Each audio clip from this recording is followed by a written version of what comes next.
What's up, everybody? Good afternoon. Thanks for coming out today. Who has the first question? Max, wanted to start with you.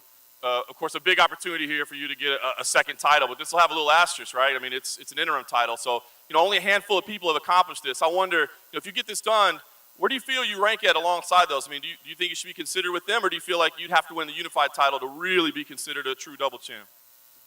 Look, Khabib said he wanted to fight me, but he wanted me to prove myself. And I got Dustin, and April 13th, I decided to prove myself. I'm going to go out there and prove myself, and when he's ready to come back, I'll be ready. And what is your current plan for your future at 145? I mean, do you have to kind of wait and see how this fight plays out? I mean, what do you intend to do at 145? Yeah, after that Ortega fight, I had to take some time personally and some business stuff. And then they came to me with this fight in April. You don't let these ones slip through your fingers. So, at the end of the day, first things first, I got Dustin Poirier, and we can talk to the UFC after that, I don't think Frankie or Jose deserve a champ that's not willing to defend for a year. So after this one, if I go back down, like I said in the summer, that would be fun. But first things first, April 13th. Dustin, if I could for you, can you talk about just the mental adjustment you had to make? I mean, you go from one day saying, I wish they'd just let me go because they're not doing any fights, to now I'm in a title fight. Can you talk about the mental adjustment it takes to be that frustrated and then to switch into now I got to be in training camp for a title fight? It wasn't hard at all, man. I got the call, and right away the switch flipped, and I was in championship mode. I was ready to grind. I was ready to continue what I was doing. I was already in South Florida for 7 weeks, just preparing, hoping something big was coming. So yeah, I got frustrated because I felt like I was being punished for other guys' actions in a division that's top heavy. I didn't want to be waiting around. I wanted to be fighting. And here we are, April 13th, Max Holloway for the interim lightweight championship. It's beautiful. Dustin, when you moved up to 155, your career, I mean, it skyrocketed, and your performances were fantastic. Max has had a stellar run at 145. Are you expecting an even tougher Max, that maybe he's not dealing with that weight cut? I mean, what kind of fight are you expecting him? Yeah, it might benefit him. He might come in feeling better than ever, and I'm expecting that. This is going to be a hell of a fight. This is both of us, our fight IQ, this is a high-level fight. We have 40 fights between us in the UFC. I mean, this is going to be a hell of a fight, and I'm looking forward to it. I'm looking forward to the moment, the challenge. Not only do I accept this and look forward to this, I honor this. I go to bed at night. I can't wait. 25 minutes. Let's go. Thanks, Dustin. And Dana, just quickly, if I could for you, I mean, I don't think there's a fan alive that isn't excited about this fight, but where does it leave Tony Ferguson? I mean, the guy was the interim champion. I know I've heard the stories. He didn't want the fight, but I mean, where does he fit now in the title picture, and what do you do with Tony Ferguson? I don't know. I say all the time, when there's an opportunity, take it. And everybody who's sitting up here today is proof of that. You take the opportunities, and you get the shot. I don't know where this leaves Tony. Tony didn't want the fight. It's the fight I wanted. I mean, we even tried to make the fight with these two, and he didn't want it. You can't make anybody fight, man. If he doesn't want to fight, he doesn't want to fight. Fair enough. And just one last one for me, Dan. I want to ask you about this weekend's fight, the welterweight title fight. Colby Covington's been a busy man this week. I think there's an argument that he's either A, up next for the welterweight winner, or B, you should cut him after he stalked you at the blackjack table last night. So, between those two, where do you stand on Colby Covington right now? Is he the number one contender, or should he be gone after what he did last night? Colby Covington is, he's another perfect example. He was offered the fight. He didn't take the fight. And he can come up with a million excuses on why he didn't. He didn't take the fight. You were the interim champ. You were next in line for Tyron Woodley. We offered you the fight in Dallas or somewhere in Texas. He didn't take the fight, and that's that. Everybody thinks I hate this kid. I don't hate this kid.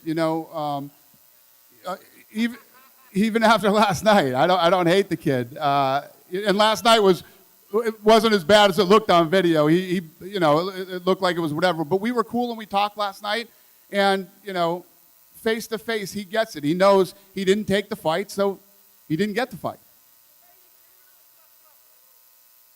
Just over here for Israel, kind of right in front to your left. You've been kind of racking up the frequent flyer miles recently. You've been a busy guy. Why the quick turnaround off the fight against Anderson Silva? Before I left Melbourne, like within 2 days, they kind of offered me this fight, and I said, just let me breathe for a second. Let me just get out of Melbourne and just chill. And I think within the next day, I was like, yep, sign me up. I'll do the fight because interim or not interim, at the end of the day, we had a deal. We had a deal. When we sat down, Dana, we shook on it. After Anderson Silva, I get a belt in my next fight, and I'm going to do that.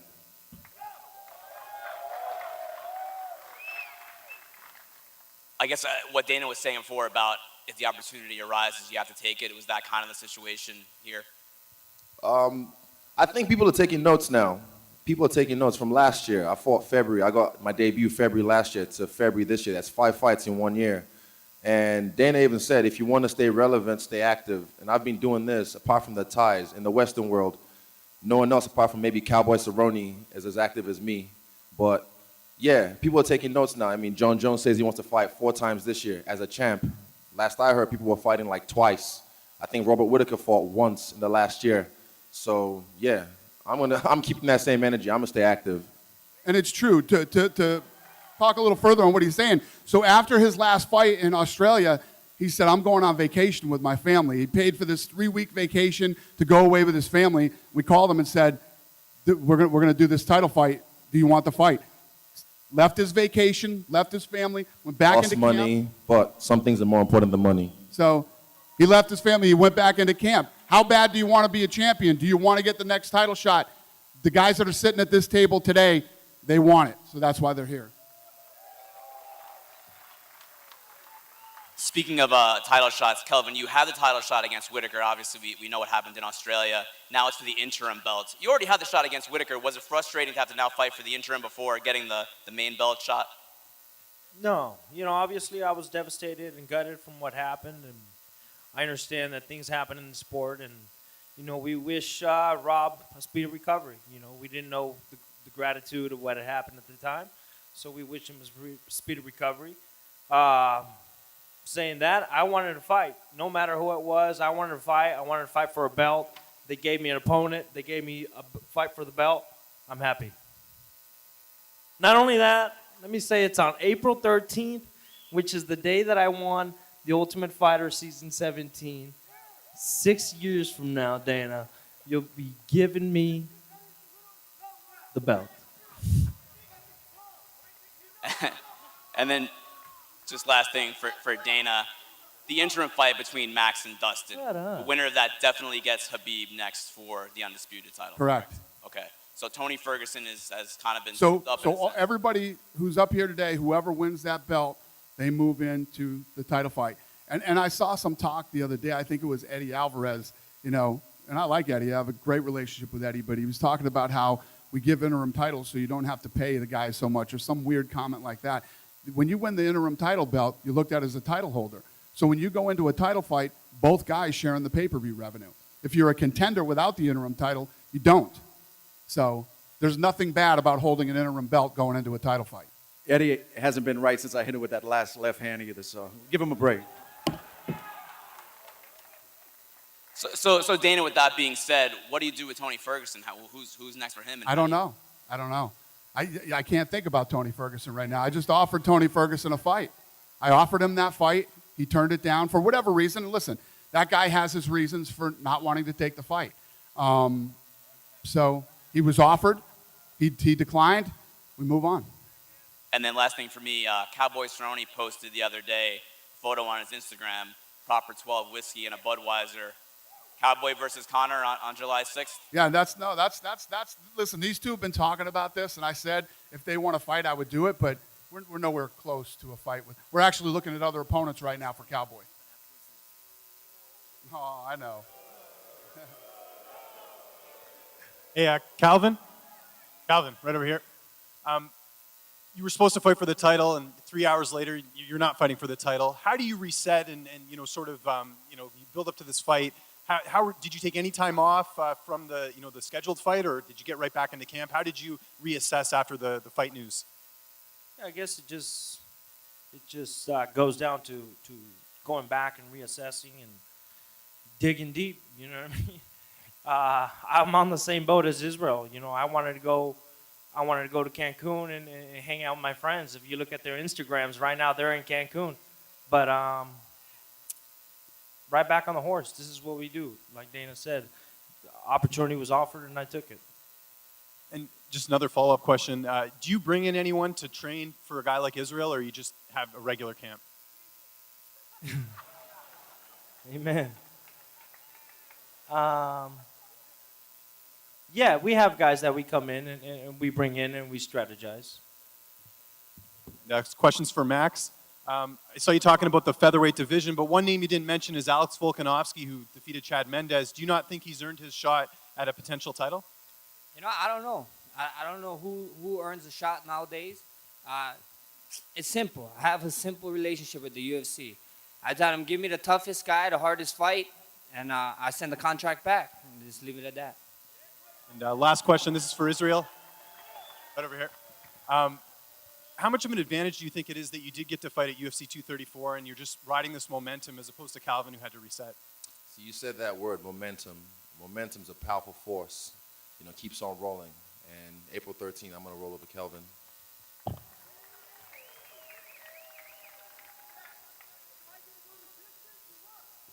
Israel.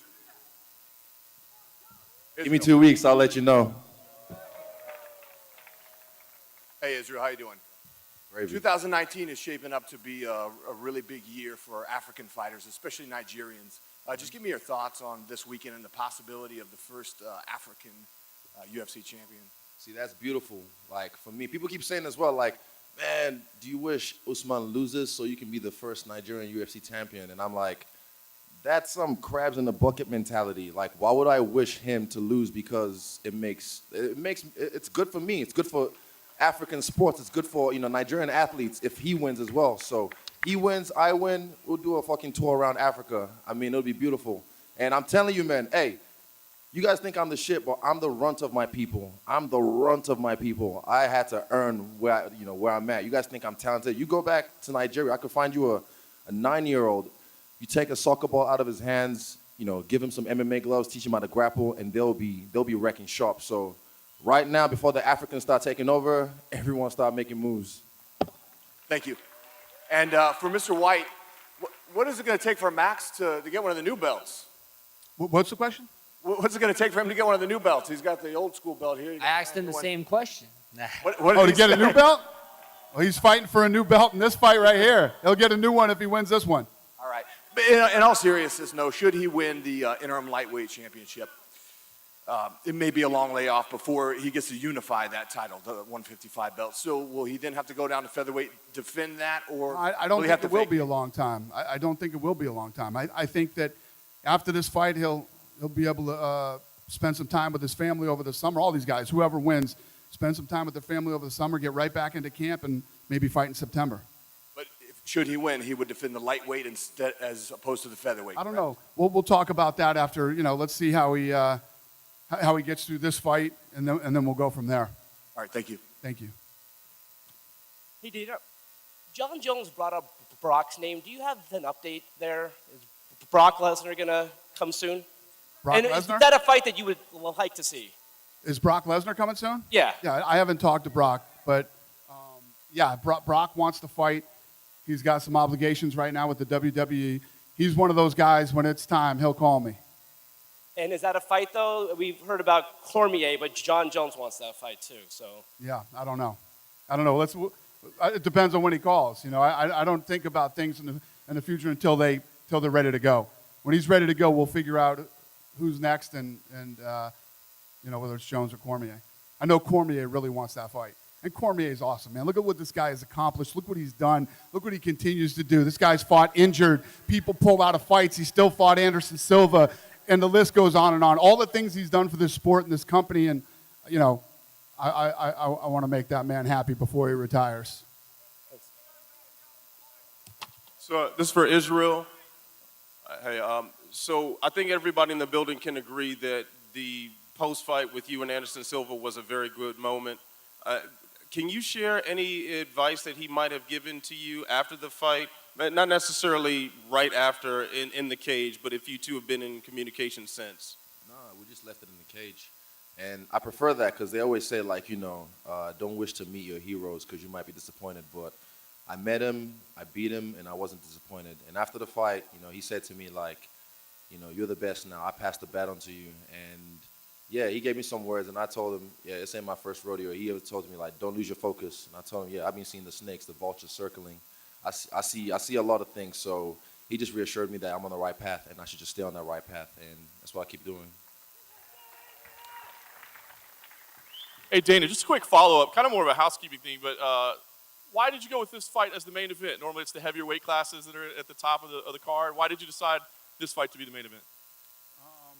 What do you mean? I don't know. Normally when you have two title fights, you put the heavier weight class in the main event. You said that in the past. That's kind of normally how you choose it. Why did you decide to go with this one? I think the 155 and 45 is called the money weight, so that's probably why.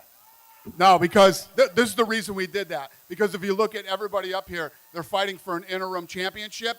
He is a champion. Yeah, makes sense. Makes sense.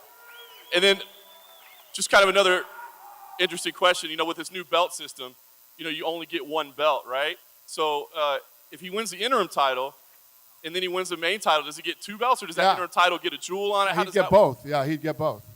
Yeah. Those belts are expensive, man.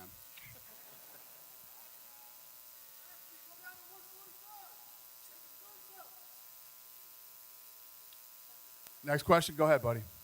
Afternoon for Kelvin Gastelum. Would this be too quick of a turnaround for you, or are you peaked already and you're good to go for next month? Listen, these opportunities will come around, so I took it. We're going to train smart. All of our attentions are on Israel, and we're focused on that. And I'm happy with getting a fight, getting an opponent, and fighting for a belt. What was your question? Will he turn around right away and fight again for the title?